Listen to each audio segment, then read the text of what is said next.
ফসল চাষে ক্ষতি, কখনো সর্বশান্ত হন কৃষক, কখনো আত্মহত্যা করে মুক্তির পথ বেছে নিতে বাধ্য হন। এই ছবি এবার বোধহয় কমতে চলেছে। কৃষিকাজে নতুন দিগন্তের খোঁজ দিয়েছেন বিশ্বভারতী বিশ্ববিদ্যালয়ের উদ্ভিদ বিভাগের গবেষকরা, আর তাতেই ফের সেরার মুকুট বিশ্বভারতীর মাথায়। পটাশিয়ামের যে রিকোয়ারমেন্ট থাকে ফল আসার সময়, সেই ফলের উপরে বিশেষ করে কাজ করে।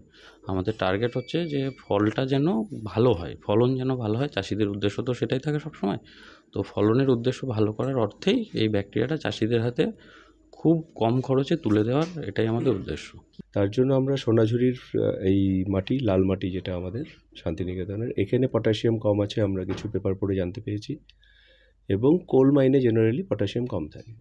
তো আমরা এই দুটো এনভায়রনমেন্টাল এই স্যাম্পলগুলো থেকে নিয়ে ব্যাকটেরিয়া আইসোলেট করেছি এবং অনেকগুলো ব্যাকটেরিয়া পেয়েছি। তার মধ্যে অবভিয়াসলি বেস্ট পারফর্মিং যারা। কৃষিকাজকে সমৃদ্ধ করার জন্য কৃষি গবেষণাগার হিসাবে শ্রীনিকেতন প্রতিষ্ঠা করেছিলেন রবীন্দ্রনাথ ঠাকুর। নিজের ছেলে রথীন্দ্রনাথ ঠাকুরকে কৃষিবিদ্যার পাঠ দিতে বিদেশে পাঠিয়েছিলেন। পরবর্তীতে রথীন্দ্রনাথ ঠাকুর বিশ্বভারতীর উপাচার্য হয়ে কৃষি গবেষণায় নানা কাজ করেছিলেন।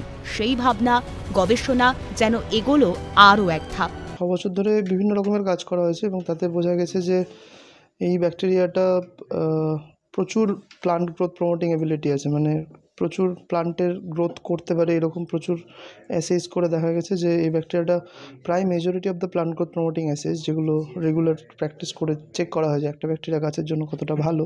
যে ব্যাকটেরিয়াটার মধ্যে অনেক গুণাগুণ আছে যেটা ভবিষ্যতে কৃষিকাজের ক্ষেত্রে খুব উপকারী হতে চলেছে। বিভিন্ন ধরনের যে চাষিরা আছে তাদের জন্য খুব কম খরচে আমরা কেমিক্যাল ফার্টিলাইজার ছাড়া জৈব সার দিয়ে গাছের বৃদ্ধি করতে পারি। ব্যাকটেরিয়ার নামকরণ হয়েছে রবীন্দ্রনাথ ঠাকুর এবং রথীন্দ্রনাথ ঠাকুরের নামে। নাম দেওয়া হয়েছে প্যান্টোইয়া টেগরি। নামকরণকে স্বীকৃতি দিয়েছে association of microbiologist of India.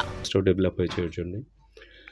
তো ওর জন্যই আমরা ভাবলাম যেহেতু ব্যাকটেরিয়াটা বেনিফিশিয়াল, ব্যাকটেরিয়াটা কৃষিদের খুব উপযোগী হতে পারে এবং নতুন স্পিসিস, দেন ওয়াই নট আমরা রবীন্দ্রনাথ ট্যাগোরকে অনার করার জন্য ওনার নামেই যদি ব্যাকটেরিয়াটা রাখা যায় তাহলে খুব ভালো হয়।